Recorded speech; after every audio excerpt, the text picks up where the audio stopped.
సమాచార సాంకేతిక పరిజ్ఞానం వల్ల పేదవారికే ఎక్కువ మేలు జరుగుతుందని ఏపీ ముఖ్యమంత్రి చంద్రబాబు తెలిపారు. పేదరిక నిర్మూలనకు, జీవన ప్రమాణాలు మెరుగుపరిచేందుకు ఐటీని అద్భుతమైన సాధనంగా తీర్చిదిద్దామని ఆయన అన్నారు. దేశం ఎదుర్కొంటున్న అనేక సమస్యలకు సాంకేతికతే పరిష్కారం చూపగలదని ముఖ్యమంత్రి విజయవాడలో నిర్వహించిన డిజిటల్ ఇండియా కాంక్లేవ్ ప్రాంతీయ సదస్సులో అభిప్రాయపడ్డారు. మరో వారం రోజుల్లోనే ఆంధ్రప్రదేశ్ రాష్ట్రంలో ప్రతి ఇంటికి ఇంటర్నెట్ ఇవ్వనున్నట్లు స్పష్టం చేశారు. ఇండియా టుడే హెచ్పీ సంస్థ విజయవాడలో డిజిటల్ ఇండియా కాంక్లేవ్ ప్రాంతీయ సదస్సు నిర్వహించాయి. చర్చలో రాష్ట్ర ఐటీ కార్యదర్శి ప్రద్యుమ్న, డీజీపీ సాంబశివరావు, వైద్య ఆరోగ్య శాఖ ముఖ్య కార్యదర్శి పూనం మాలకొండయ్య పాల్గొన్నారు.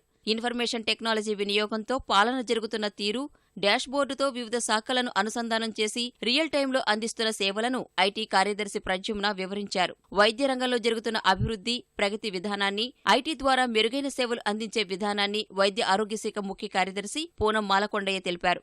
రాష్ట్రంలో ఉన్న మొత్తం 12,000 ఆర్టీసీ బస్సులను జీపీఎస్తో అనుసంధానం చేసిన మొదటి రాష్ట్రం ఆంధ్రప్రదేశ్ అని డీజీపీ, ఆర్టీసీ ఎండీ సాంబశివరావు వెల్లడించారు.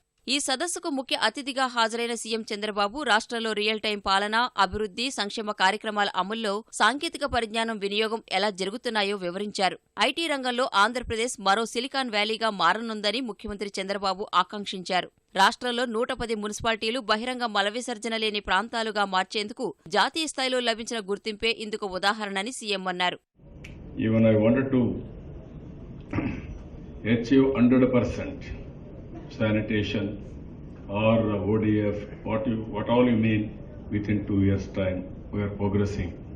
First state in India, we have achieved ODF in all municipalities. That is the biggest success.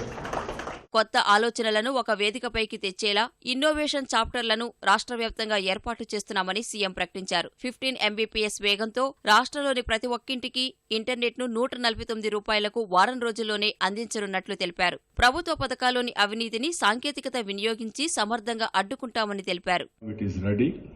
Within 1 week time, we are going to operate. And also, I am assuring you, every home will be connected 15 Mbps. With 149 rupees, all channels, not limited channels, unlimited channels, all channels, internet, video conference, and also 3 telephones. We are going to charge only 149 rupees. Nowhere in the world this type of rate. Digital platform ద్వారా ఆంధ్రప్రదేశ్ రాష్ట్ర ప్రభుత్వం నిర్వహిస్తున్న కార్యక్రమాలు స్ఫూర్తిదాయకంగా ఉన్నాయని senior journalist Rajdeep Sardesai ప్రశంసించారు. సాధారణంగా digital పరిజ్ఞానాన్ని ప్రైవేటు రంగంలో చురుకుగా వినియోగిస్తారని, ఏపీ అందుకు ధీటుగా ప్రభుత్వ పాలనలో వినియోగించుకుంటోందని కితాబిచ్చారు. డిజిటల్ రంగంలో విశేష సేవలందించిన రాష్ట్రానికి చెందిన వ్యక్తులు, సంస్థలకు ట్రయల్ బ్లేజర్ అవార్డులను ముఖ్యమంత్రి అందజేశారు.